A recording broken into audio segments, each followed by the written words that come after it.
You know, the morning session was good for Barbados, very, very good for Barbados. As a matter of fact, we have three athletes in the 400. Miss Motley getting silver early this morning in the high jump with a personal best. So I think the returns are really, really good as far as the track is concerned. I've been checking in with the swimming, and I realized that we have 12 in the finals this evening, along with a relay team. So I think Barbados did exceedingly well in the morning session. I'm expecting that we will do a lot better as we progress. I was speaking to the president of the AAB, and he said that he expects that this evening we will do a lot better as well, and tomorrow. So the returns are very good in relation to what I have seen so far. You have seen the stadium. In fact, you are right here in the stadium. What are your thoughts about this facility? Well, the stadium is adequate for Carifta. We are looking to better what we see here. So I'm expecting that the Chinese will do, a lot better than what is here. Not to belittle what is here in Trinidad, because the seating capacity, I guess, is way more than what we will have. But I'm satisfied with the track. And when we get ready in terms of the demolition of the stands and starting the action back home?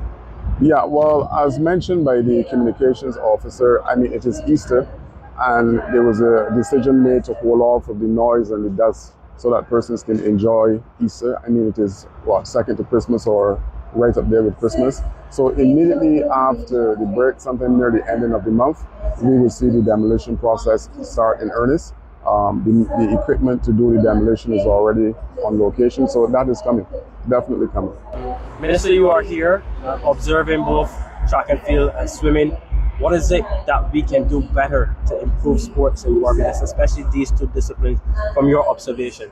Well, so far, I'm not sure what I can pinpoint in terms of improving.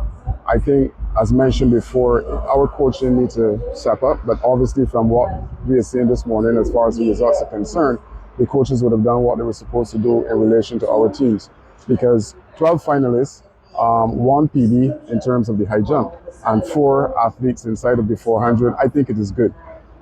In terms of improvement, I think it is up now to the coaches and the athletes to want and to be hungry enough to go after what they want. Track and field, Carifta started in Barbados by a Barbadian, so all-state seeding. Yes. When are the games coming back to Barbados? That's the big question that everyone wants to know. I'm hoping that as soon as the stadium is completed, that the AAB and will put in the request or the offer to have the Carifta back in Barbados. It is something that the whole nation is waiting for. And the stadium, the Chinese promised me that they will be dealing with the stadium at Chinese speed. So if it is 26 months that they're saying, I'm hoping that they will come in under that. But I believe as soon as we have the national stadium in place again, that we will be looking to host Carifta the very next year. Tell us about the potential benefits of us hosting Carifta. Well, the spill-off, when you look at what is happening here in terms of this one in Trinidad, sports tourism is the winner every single time. The fact that you will have so many teams and the supporters coming to Barbados, then it builds on what we're looking to do as far as sports tourism is concerned.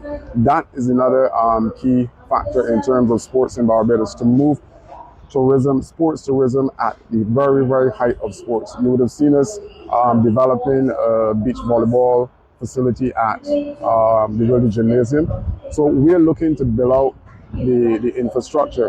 And then, as long as that is in place, then we can look to push the sports tourism.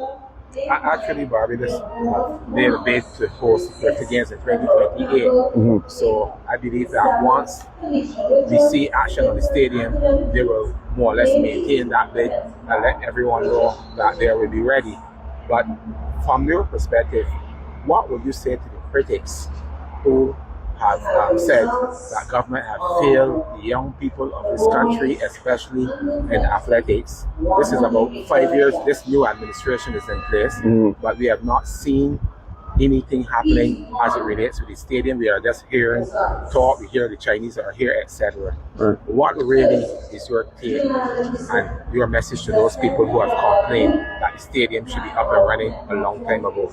Well, like everybody on island, I want a stadium too. What is happening now at Carifta is a clear indication that despite the fact we don't have a stadium, I think this is the biggest contingent in the last couple of years that we would have placed at any Carifta.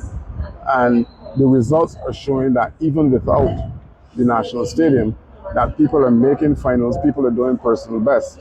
So, yes, we need the infrastructure, but the truth is that the coaching that we had in place for these athletes show that the stadium is not that much of a hindrance in terms of performance, because we brought a big team and we're doing personal best. We have people in the finals on the very first day.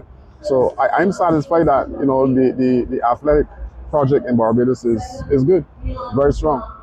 Yeah, some people may say it's not a hindrance in terms of a facility, but there's a mindset for the athletes and wanting to have a home. What would you say to them? Yeah, there is a need for a home. But look, I mean, the young lady who did her personal best, Shania Motley this morning, high jump don't take place on the track. And she did the personal best and has been in silver. So it just goes to show that if focus is placed on developing the other disciplines as well, Carifta is not only about track, it is track and field. And we have swimming. And like I mentioned, the juniors at swimming are in 12 finals, and they're also in a relay finals.